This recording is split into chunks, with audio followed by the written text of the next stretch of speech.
আল্লাহ তোর মা জননীর বুকের উপরে আমি 2টা ফ্রিজ বসায়া দিয়েছি, আর তোর জন্য আগে থেকে আমি খাবার রেডি করে রেখেছি। জোরে বলেন সুবহানাল্লাহ। এ মুসলমান যুবক, বৈজ্ঞানিক রিসার্চ করে বলছে একটা সন্তান 2 বছরে বাবা একটা মা জননীর বুক থেকে 9.5 মণ দুগ্ধ পান করে। জোরে বলেন একবার সুবহানাল্লাহ।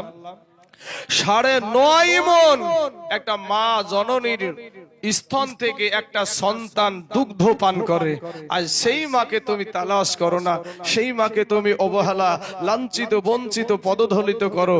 ও মুসলমান ভাই, তুমি যাই করো না কেন, যতই যা কিছু করো না কেন, যদি ভাই রে তোমার মার মনে কষ্ট দিয়ে থাকো, তাহলে জানতে হবে যে তোমার কপালে জাহান্নামের টিকিট আছে।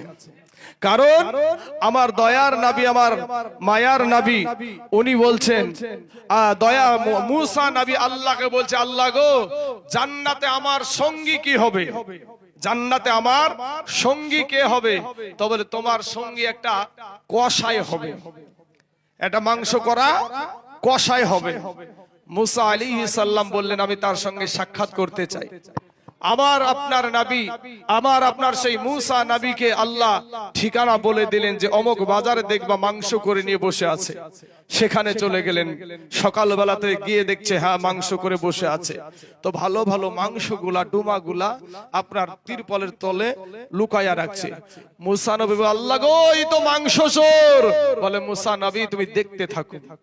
বাবারা, আমার পর্দার আড়ালের মা খালা, ও যুবকেরা, নওজোয়ানেরা, তরুণেরা গো, আজকে হাজার যদি চেষ্টা করে ওয়াইসার আব্বা বলে ডাকতে পাবে না, মা যার চলে গেছে মা বলে ডাকতে পাবে না। আজ এখানে কতজন হয়ে গেছে আছে বাপ, যারা মা জননীর চেহারা খানা দেখতে পাই না, আব্বা জানের চেহারা দেখতে পাই না। মুসা নবী দেখছেন বাবা, ওই মাংস করা কসাইটা আপনার সুন্দর সুন্দর মাংসগুলা আলাদা করে রেখেছে। এবার বাবা রে, মাংস যখন সমস্ত বিক্রি হয়ে গেল, ইন্দিমিনটা এমে বাবা ওই কসাই ভালো ভালো মাংসগুলা একটা পাত্রে করে বাড়িতে নিয়ে চলে যাচ্ছে। মুসা নবী তাকে বাবা লক্ষ্য রেখেছে।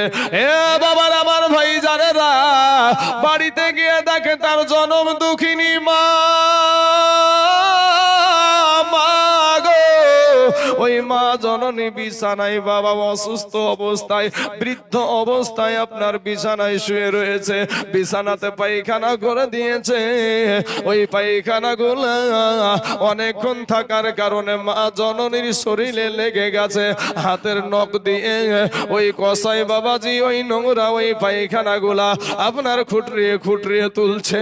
মুসা নবী নজর করে দেখে গো, কসাই মা জননীকে সুন্দর করে গোসল করায়া দিয়া মা জননীকে লুকমা ছোট ছোট লুকমা করে ভালো মাংসগুলা খাওয়াই।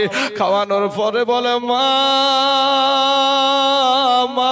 গো, আমি তোমার বেটা কসাই, মা গো আমি এখনো গোসল করি নাই গো মা, আমি তোমার ভালো মতন খিজমত করতে পারি নাই মা।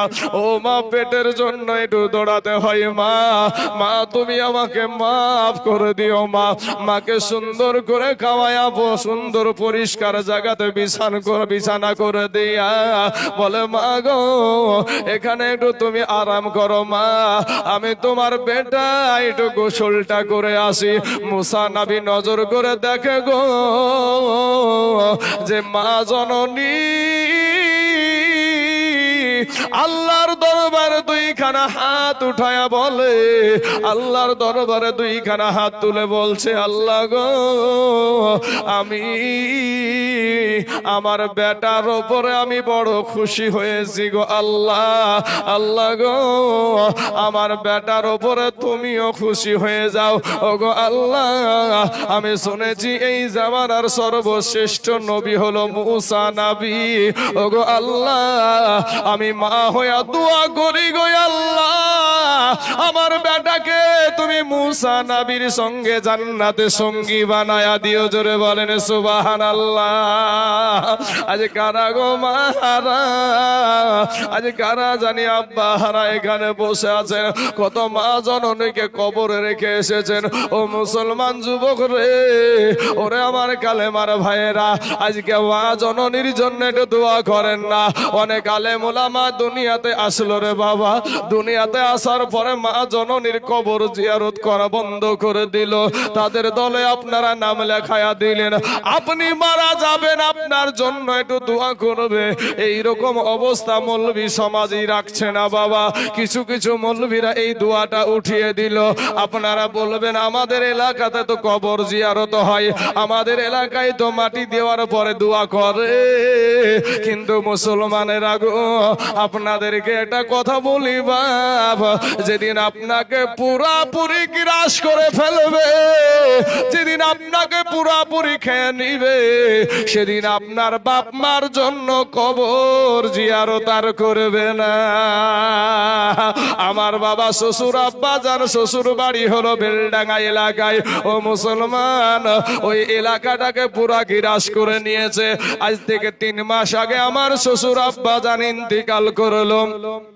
আমি জানাজা করলাম বাবা, কিন্তু জানাজা করার পরে মাটি দেওয়ার পরে একটা আখেরি মুনাজাত হয়। ও বাবা রে, 10টা মানুষও আমি আখেরি মুনাজাতের সময় পাইলাম না। অতএব এখন যারা আপনাদেরকে নিয়ে কবর জিয়ারত করে, ওই ব্যক্তিগুলা শুধু একমাত্র পেট চালানোর জন্য কবর জিয়ারত করে। জানি যে কবর জিয়ারত যদি না করি, আমাকে মসজিদ থেকে তাড়ায়া দিবে, আমাকে মসজিদে রাখবে না। ও মুসলমান, এই গোলালু গোলা আপনার ঈমান নিয়ে খেলা করে। আজকে যদি আপনি বলেন যে আপনাকে কবর জিয়ারত করতে দেব না, আপনার মসজিদে আপনার থাকা, আমাদের থাকার কোনো টাইম নাই।